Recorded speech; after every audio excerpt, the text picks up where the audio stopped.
Buenas noches, gracias por continuar conectados a la señal de Canal 13 y por acompañarnos en estas conversaciones nocturnas. Soy Ernesto Rivera. La oferta electoral para la próxima elección del 6 de febrero es muy amplia. Hay 25 candidatos y candidatas y los ciudadanos tienen una posibilidad de analizar un abanico de ideas y propuestas muy diferentes entre sí. La mayoría de los estudios de opinión que se han publicado hasta ahora muestran que hay una enorme porción de personas indecisas sobre cómo ejercerán su voto. Para oír de primera mano su propuesta, esta noche invité al candidato del Partido de los Trabajadores, John Vega Macís. Buenas noches, John. Bienvenido a 13 Costa Rica Noticias. Buenas noches a usted, Ernesto, y especialmente a la teleaudiencia que sigue este canal, y esperamos que sea una conversación muy productiva para nosotros. Así es. En la pasada elección nacional, el Partido de los Trabajadores obtuvo 11.600 votos, es decir, el 0.5% de los votos. Para aquellos que aún no conocen la propuesta del Partido de los Trabajadores, ¿qué es? ¿Qué propone a trazos gruesos el PT? Sí, yo creo que ese dato que vos dabas de la votación es muy importante y creo que mucho refleja el régimen tan antidemocrático que tenemos en nuestro proceso electoral. Si uno compara, hace un ejercicio matemático, comparar esa cifra con lo que invirtieron los partidos, evidentemente cada uno de esos votos costó muchísimo menos dinero, una cifra insignificante en relación al derroche de plata que hacen los grandes partidos en este país, los financian los bancos, los financistas privados, y con una escasísima cobertura electoral en este país, donde claramente en la televisión o por lo menos en los medios privados pues no tuvimos un acceso a los debates televisivos, a estos espacios, inclusive en medios como este, ¿verdad? Una cobertura que consideramos que pudo haberse aprovechado muchísimo mejor. Y en ese sentido nosotros estamos haciendo un esfuerzo entendiendo que el PT se viene construyendo en el terreno de las luchas sociales, donde nos hemos construido ya por varios años, en algunos sectores como el sector magisterial al cual yo pertenezco como profesor de secundaria, en sectores de plantaciones agrícolas donde hemos desarrollado una importante lucha, junto a trabajadores sin tierra, especialmente en la zona norte de nuestro país. El PT es un referente de lucha, nuestros activistas, John Vega, Joseph Chávez, son compañeros que son referentes de esas luchas, y esa es nuestra apuesta fundamental, que esas luchas en todos los espacios que se nos abran como estos, pues tengan una voz, tengan una expresión, y estamos seguros, y lo hemos visto hasta ahora, ya faltando muy poco para el cierre de este proceso electoral, que no van a estar representadas en las agendas de los demás partidos políticos que están hoy concurriendo tanto a la presidencia como para integrar esas 57 diputaciones de la Asamblea Legislativa. Pero en trazos gruesos, ¿qué es lo que proponen? Eso que me acaba de decir es la historia, el contexto del PT. ¿Qué proponen así, ¿cuál es la visión macro? Bueno, nosotros presentamos en esta elección una alternativa socialista y revolucionaria. Por supuesto, no tenemos absolutamente nada que ver con las tragedias de Cuba, de Nicaragua, de Venezuela, donde creemos que se ha hecho todo lo contrario a lo que el PT reivindica, donde son pequeñas élites, pequeños grupos los que se siguen enriqueciendo a costillas del saqueo organizado de las finanzas públicas, del sufrimiento de los pueblos. Cuando decimos socialistas, porque queremos que la riqueza que hoy se produce, que producimos los trabajadores en las plantaciones, en las fábricas, esté al servicio de resolver un montón de necesidades que hoy no tenemos resueltas, empezando por las más básicas, que es que tengamos un puesto de trabajo asegurado. Hoy el desempleo es el principal problema que afecta a la clase trabajadora de este país. Tenemos años de políticas que lo que han hecho son destruir puestos de trabajo. Aquí seguimos esperando el 500.000 de empleos que nos ofrecieron con el Tratado de Libre Comercio, y hoy tenemos más del doble el desempleo que teníamos por aquellos años, ¿verdad? Cuando se traicionó la gran lucha social que veníamos dando. Frente a eso, el PT ha planteado una serie de propuestas como la necesidad de la reducción de la jornada de 48 a 40 horas, la necesidad de la universalización de los sistemas de cuidado en este país para que más mujeres puedan incorporarse al mercado de trabajo. Hoy es una tragedia social, y especialmente para las mujeres, niveles del desempleo que aunque se han reducido parcialmente, en el caso de las mujeres siguen anclados cercanos al 20%, y eso tiene una explicación estructural donde ese sistema ha recargado las tareas de cuidado, las tareas reproductivas sobre las mujeres y las mujeres trabajadoras, que son las más condenadas al desempleo. Hemos señalado la necesidad de discutir en este país, en un contexto donde todo el mundo habla de reactivar la economía, se perdió de la discusión la necesidad de mejorar los ingresos de las familias trabajadoras, que son las que consumen, las que aportan todos los días de su salario. En el sector público tenemos desde por lo menos el 2017 sin recibir un aumento salarial. En el sector privado aumentos que son realmente insignificativos para lo que crece, o muy poco significativos, perdón, para lo que crece el costo de vida. Nosotros hemos señalado que tiene que haber ajustes salariales de emergencia. En el programa de gobierno tomamos la referencia de lo que perdimos el año pasado, un 13.4%, según el INEC, perdieron los ingresos por salarios las familias trabajadoras de este país, y hemos planteado otra serie de medidas que vengan a parar con el saqueo organizado que hay de las finanzas públicas, con el modelo concesión de obra pública, la necesidad de una reforma agraria que reparta la tierra y que garantice lo que hoy no tenemos garantizado, que es producir lo que nos comemos todos los días. Es decir, hoy estamos a las puertas de una eventual crisis alimentaria nuevamente, en un país que tiene todo para garantizarse su soberanía, su seguridad alimentaria, pero que ha privilegiado garantizar los negocios de un pequeñísimo sector de nuestra sociedad ligado al agronegocio, a la exportación piñera y bananera, y hemos abandonado la producción nacional de granos y alimentos básicos, y hoy estamos viendo cómo esta Navidad, que de por sí ya son fechas que se vuelven caras para las familias trabajadoras, estamos a las puertas de una tragedia alimentaria y especialmente los pequeños y medianos productores en este país. John, en su plan de gobierno se describe las elecciones nacionales como una farsa. Uno se preguntaría entonces, ¿por qué participa del proceso electoral si lo considera una farsa? No es legitimar de alguna manera algo que usted considera, o que el partido, no usted, para no hacerlo personal, considera una farsa, ilegítimo. Sí, yo creo que legitimarlo es hacer lo que hacen la mayoría de partidos que callan frente a esas injusticias, o que a cambio de recibir préstamos bancarios, o a cambio de tratar de aumentar su representación parlamentaria, renuncian al programa histórico de la clase trabajadora, que en algún momento algunos de sus integrantes defendieron. Decimos que es una farsa porque hay un acceso desigual a los medios de comunicación. Bueno, usted muy bien sabe, ¿verdad?, mis reclamos hacia el CINART por el trato que yo creo que ha sido desigual hacia organizaciones emergentes como la nuestra en esta campaña electoral. Ya en su momento, siendo director del semanario Universidad, también varias veces nos quejamos por el trato que esos, siendo inclusive medios públicos, daban a partidos emergentes como el nuestro.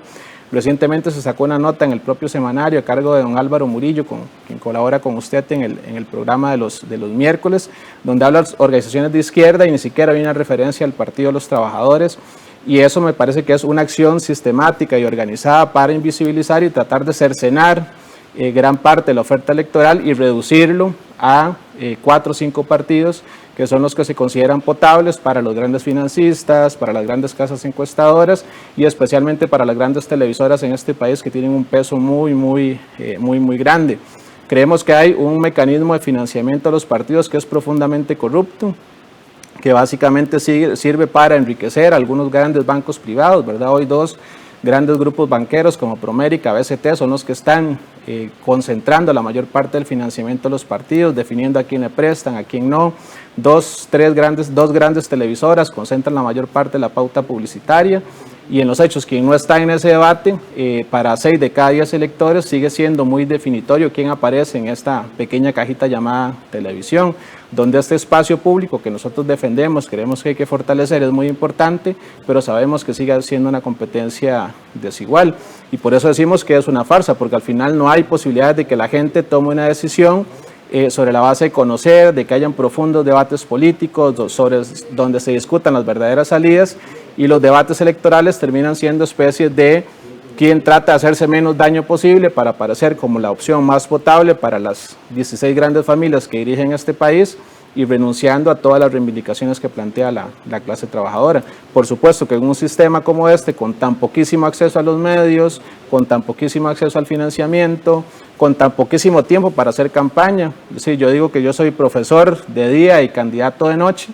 porque yo tengo que seguir trabajando como lo hace cualquiera de los compañeros que está acá en el canal. Es más, si concedo una entrevista como esta dentro de mi horario laboral, pues muy probablemente me haya despedido y pierda mi puesto de trabajo acusado de proselitismo. Así es el sistema electoral de este país, que no fue pensado para partidos como el nuestro, no fue pensado para la clase trabajadora, y que sigue favoreciendo los intereses de los grandes ricos, de las 16 grandes familias, como la familia Quirós, que es la que le pone plata a la mayor parte de los partidos políticos en este país, a los banqueros y a la gente que realmente manda. La familia Ara Sánchez, que usted tuvo, por cierto, en el programa el miércoles pasado, esa es la gente que manda en este país y define quién puede o no ser presidente, quién puede o no ser candidato con opciones de ser electo realmente. Pero ante ese panorama, a pesar de eso, deciden participar. Por supuesto, primero para tener la posibilidad de reivindicar un programa a la clase trabajadora que no se va a encontrar hoy en el debate de los partidos. Iniciada nomás la pandemia, todos los partidos corrieron, aplicaron una serie de medidas como la reducción de jornadas, con la respectiva reducción de salario, la suspensión de contratos. Se aprobaron decenas de leyes en la Asamblea Legislativa y ninguna vino a mejorar realmente de manera sustancial la vida de la clase trabajadora. Es decir, que nos quedamos esperando los congelamientos en alquileres, un mejoramiento real de ingresos a las familias, medidas que realmente garantizaran que la gente se pudiera quedar en casa, y eso nunca vino de partidos que hoy defienden los intereses de los grandes ricos en este país. Entonces, para nosotros estar dentro del proceso electoral implica una oportunidad de aprovechar cada espacio que tenemos para ubicar un programa a la clase trabajadora, para denunciar las terribles injusticias que se cometen en este país, en los centros de trabajo especialmente, pero en la propia dinámica electoral. Y pues por supuesto que es una oportunidad que tratamos de aprovechar al máximo, haciendo un esfuerzo grandísimo y en condiciones muy desiguales, ¿verdad? Que no solo ocurre en la política, en todos los campos de este país se ven estas terribles desigualdades que genera el sistema capitalista, ¿verdad? Donde no tenemos las mismas posibilidades de participación, de acceso a financiamiento, y yo estoy seguro que con otras reglas electorales, con otras reglas de participación, pues por supuesto que el performance o lo que llaman los especialistas o la aparición del PT sería muchísimo mejor, porque tenemos una agenda que ningún otro partido reivindica. Usted la tesis que sostiene es que no tienen mayor apoyo porque los medios los censuran y no porque sus ideas no son aceptadas por el conjunto de la sociedad. Bueno, ese es un elemento, por supuesto, y que es muy importante y tiene un peso muy grande en este país, ¿verdad? Y hay muchos otros elementos, el propio régimen de elección, de votación, y creo que con algunos cambios sustanciales que se hicieran, donde por ejemplo hubieran franjas horarias gratuitas para los partidos, donde el tribunal, en vez de ser parte de esa danza de millones que van a parar a financistas privados, garantizara cosas tan básicas como materiales, que es lo que los partidos básicamente ocupamos. ¿Qué ocupamos los partidos en una campaña electoral? No esas grandes vallas publicitarias que son más bien un insulto a la gente que hoy está pasando hambre y que vamos a pagar la mayoría de contribuyentes con las deudas políticas. Ocupamos materiales para dar a conocer nuestras propuestas y espacios en la radio y televisión para que hayan discusiones como estas, ojalá todos los días. Y eso hoy no está garantizado por el sistema electoral costarricense. Somos un país que tiene una deuda grandísima en términos de participación y en términos de garantizar condiciones equitativas. Hablando de propuestas, una de las propuestas que viene en el plan de gobierno de ustedes es que se le otorgue el derecho al voto a los nicaragüenses, así lo expresan ustedes, a los nicaragüenses y extranjeros con más de 2 años de laborar aquí.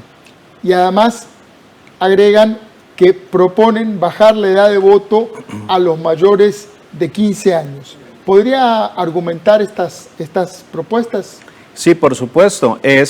Nosotros tenemos gente que para todos los efectos son ciudadanos costarricenses, viven y trabajan acá por más de 30 años, y te lo digo porque conozco casos muy concretos de los padres de mis estudiantes, de los obreros de las piñeras con los que trabajamos todos los días, y que no tienen derecho a participar ni siquiera para elegir el concejal de distrito de su comunidad, aunque tienen que pagar impuestos y contribuyen con su trabajo, con el consumo nacional.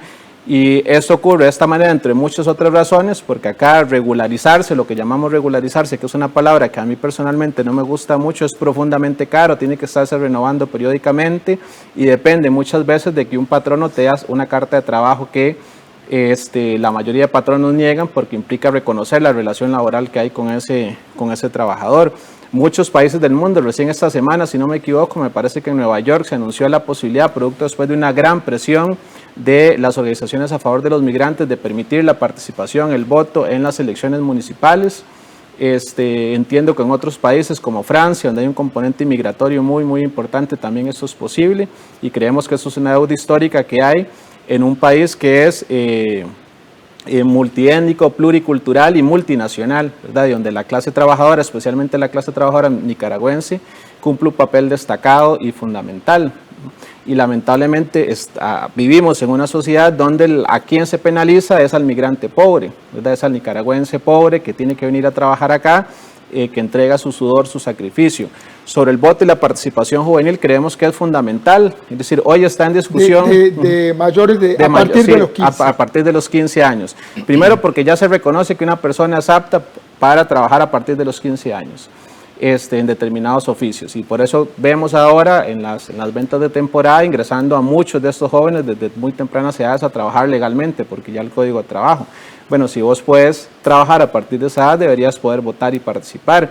El segundo aspecto tiene que ver que es que la gente que está siendo más directamente afectada por las políticas educativas, yo que trabajo todos los días con muchos adolescentes de estas edades, te puedo decir que hay debates políticos interesantísimos y muy profundos de muchos de estos jóvenes y que pues lamentablemente hoy no tienen la posibilidad de expresarse mediante el voto, que sería un recurso muy importante para poder cambiar la dinámica electoral y poder que de alguna u otra manera ese descontento que hay con políticas que han llevado a la ruina a nuestra juventud se expresen de alguna manera, ¿verdad? Son los jóvenes los que están sufriendo las peores condiciones hoy y los que deberían de tener una voz muchísimo mayor dentro de nuestro proceso electoral y dentro de la política nacional. John, el Partido de los Trabajadores también en su plan de gobierno está proponiendo eliminar el régimen de zonas francas. Esto podría generar la pérdida de miles de empleos. ¿Qué le dice a la gente? ¿Cómo cree que se va a tomar esta medida la gente que hoy trabaja en zonas francas? Arguménteme un poco eso. Sí, nosotros tal vez habría que precisar un poco más la propuesta. Lo que estamos planteando es que se eliminen muchos de los privilegios fiscales. Las zonas francas, lo que ahí se produce, se puede seguir reproduciendo con otras reglas del juego.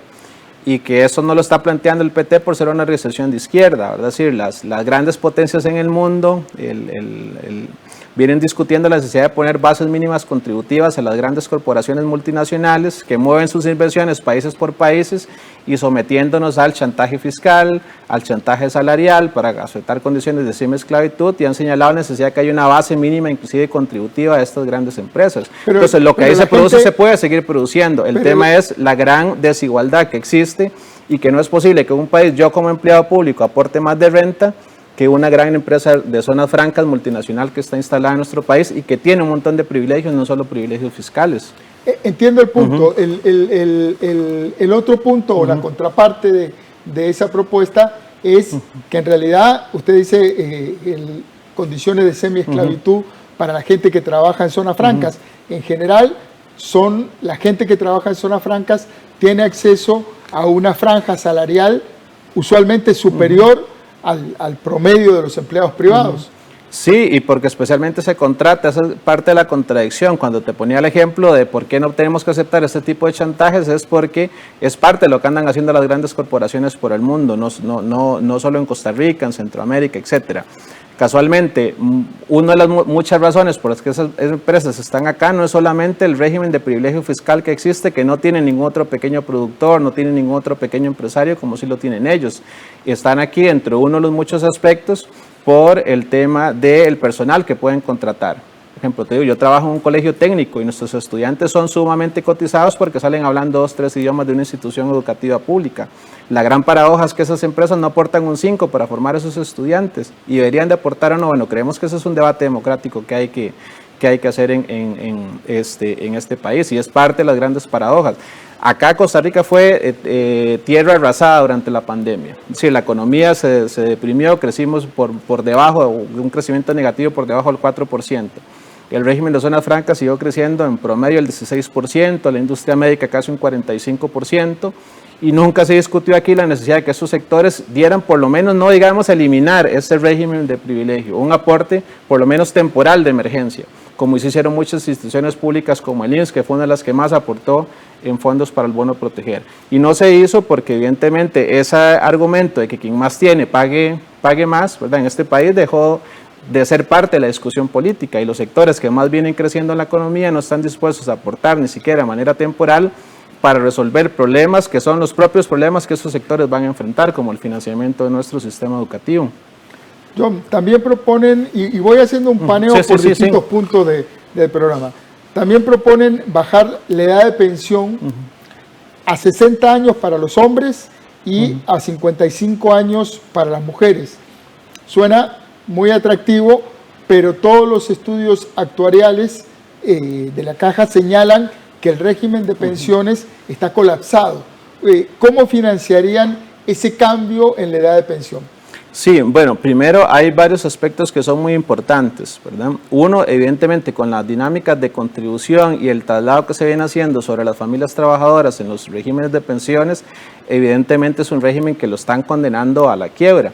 Las pensiones, uno de los elementos fundamentales son los aportes por ingresos. En este país, en 10 años, crecieron en 3,6% los aportes al IBM. Pero resulta, la gran paradoja de la vida es que ese 3,6%, solo un 0,5% creció el aporte patronal. ¿Qué quiere decir? Que el otro peso de los aportes lo tiene el Estado, que aporta una parte como parte de las contribuciones, y especialmente los trabajadores, que tienen el más peso. Bueno, tenemos que discutir cómo mejoramos ese ingreso, y especialmente en los grandes sectores, en los sectores más dinámicos de nuestra economía.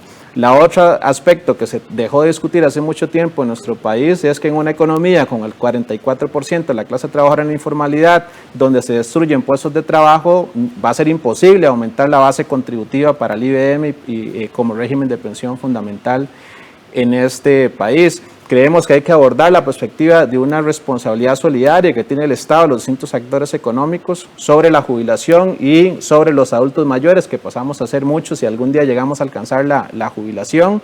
Y hoy es realmente una tragedia lo que se vive. Es decir, pero hoy, entonces, ¿cómo propone financiarlo? Ok, hay varias medidas. Primero, creemos que hay que dejarle de pagar a la caja con papeles, es decir, con más endeudamiento que lo que han hecho en el último año, es decir, pedir préstamos, y seguir financiando con más endeudamiento este país. El PT incluye dentro de su programa la necesidad de una auditoría de la deuda pública y de una suspensión a actores y acreedores privados que están amasando clavos de oro en medio de esta coyuntura. Ahí tenemos miles de millones que se pueden rediscutir, reorientar en este país para financiar no solo las pensiones, la salud en general, la educación pública. Porque lo cierto es que hay grandes sectores, banqueros nacionales. El semanario Universidad sacó una nota interesantísima, me parece la semana pasada, ¿verdad? Donde todos como siguen cobrando por arriba del 12%, muchos de ellos tasas de interés, en un país cuya economía decreció el año pasado. Es decir, eso es insostenible para cualquier país, no solo para poder tener pensiones, para poder tener vivienda, para poder tener inversión, y solo ahí tenemos un montón de plata. El tema es que acá dejamos de discutir y asumimos como un principio de realidad que esa deuda, en la cual nos metieron muchos gobiernos, como el gobierno de Oscar Arias, la deuda externa y parte de la deuda interna, donde casi una cuarta parte está en manos de acreedores privados que están en el juego del financiamiento de la deuda interna, cobrando altísimas tasas de interés y siguiendo favoreciendo a un gran sector bancario en este país que por décadas se ha visto beneficiado por un montón de mecanismos estatales. Creemos que hay que renacionalizar sectores estratégicos de nuestra economía que fueron entregados con el argumento que iban a ser más eficientes, no son más eficientes, como está ocurriendo hoy con los puertos del Caribe, ¿verdad? Con el argumento que iban a ser más baratos, tampoco son más baratos, y eso no lo digo yo, lo dicen los propios cámaras empresariales de este país. Bueno, ahí tenemos una fuente de ingresos fundamental para reorientar y no aceptar el chantaje de un canon. Expropiaría, esa es la figura que está pensando. Creemos que hay que renacionalizar muchos sectores estratégicos, carreteras, aeropuertos, ¿con puertos. indemnización o sin indemnización? Bueno, eso es parte de lo que hay que discutir. Por ejemplo, el contrato de APM Terminals deberían de irlo a indemnizar los últimos dos gobiernos de Liberación Nacional que entregaron eso, y el gobierno de Luis Guillermo Solís y los diputados, muchos de ellos, inclusive organizaciones como el Frente Amplio, que hoy apuestan o se dicen reivindicar a sectores de izquierda que fueron parte de esa entrega de los muelles. Probablemente a esos sectores les vayamos a los partidos no se les puede cobrar. Bueno, es parte del debate político que hay que hacer en este país y será algo lo que tenemos que discutir. Yo creo que ese contrato y la forma en la que fue negociado es un contrato profundamente lesivo para los intereses nacionales, como fue el contrato de Riteve, como fue el contrato de la Ruta 27, y es parte del profundo debate político que vamos a dar en este país, y creemos que a muchos de esos sectores más bien hoy nos están debiendo plata en lugar de nosotros tener que pagarles a ellos. Se nos acabó el tiempo, John. Muchas gracias por venir, por darnos su tiempo y por explicarnos sus ideas. Perfecto, ¿no? Gracias a usted, a la audiencia en casa, y ojalá que nos sigan invitando más, por lo menos a estos espacios. Mientras siga existiendo la televisión pública, seremos defensores de ella, y aún así pues no compartamos mucho del énfasis que se le ha dado en los últimos años a espacios tan valiosos como este. Muchas gracias. Gracias a ustedes también por estar ahí. El debate de ideas presente. Recuerde, trabajamos para usted. Somos la televisión pública de Costa Rica.